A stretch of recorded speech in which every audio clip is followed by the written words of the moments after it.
So once upon a time, there was a king and a queen and three daughters. One of them more beautiful than the rest. Well, unfortunately, I'm her.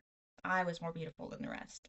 And beauty shouldn't be that big of a deal, but unfortunately, my beauty was so striking that it distracted everybody and it brought more attention than anybody should have really given. And it took it away from Venus, the goddess herself, the one, the only. They said I was more beautiful. Crazy. Well, people started ignoring her and paying attention to me. Her shrines were empty. I was seen. So, as this went on, it became more concerning that I had made her mad and, well, might never find a match. No husband for me, alone forever.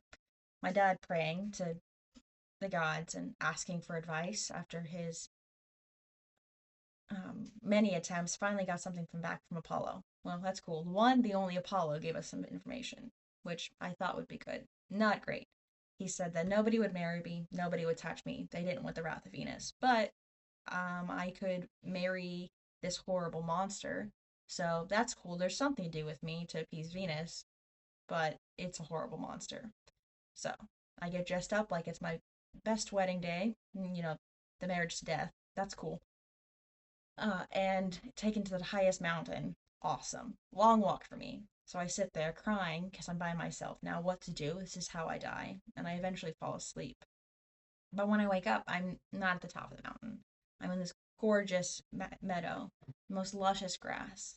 And off in the distance is this building that I swear could never have been made by humans. Definitely wasn't.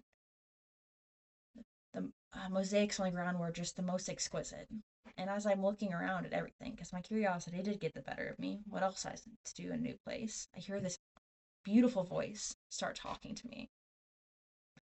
And I didn't know who it was yet, but I was drawn in. And this person gained my trust. It was amazing. So I did trust him. Our conversations were lovely. And even at night, when I couldn't see him, I got to know him. I at least knew him by his gentle touch and how much he cared in our conversations.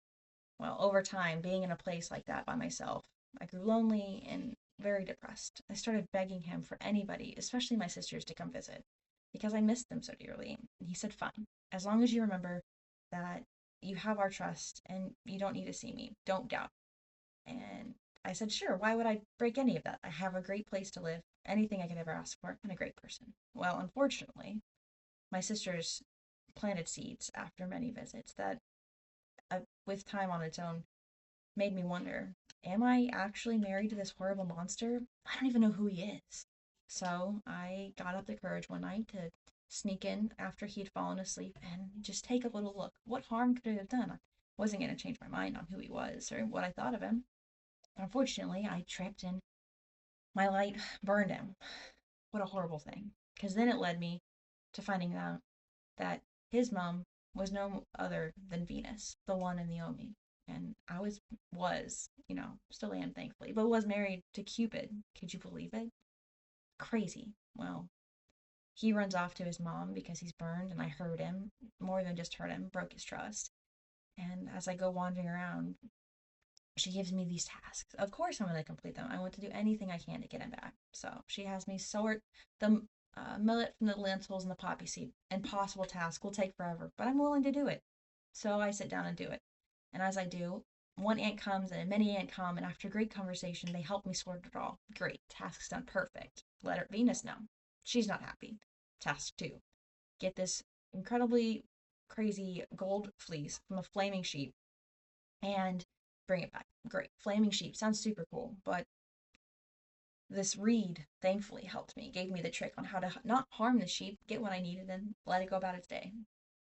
Venus, again, not happy. I was very thankful for the bird, Hydro, because he's the one that helped me with the next one. Impossible task. How could I ever have gone down to the river Styx, the one and only about death? That river, and get the small vial. Well, with that eagle, I was able to do it. Unfortunately, the last task, such a difficult task. I eventually learned to just listen to the ones that tell me the good advice. Like not open the box from Persephone that I did all these crazy things, like not drinking the wine and having the coins to get, but I opened the box. I got it, cool, but I opened it. So I'm asleep. And thankfully, after all of these and all of my effort, Eros, Cupid, was able to see that I truly did love him, and he loved me, which is great. So he pleaded with Zeus and woke me up, and then because I was with him, I became immortal.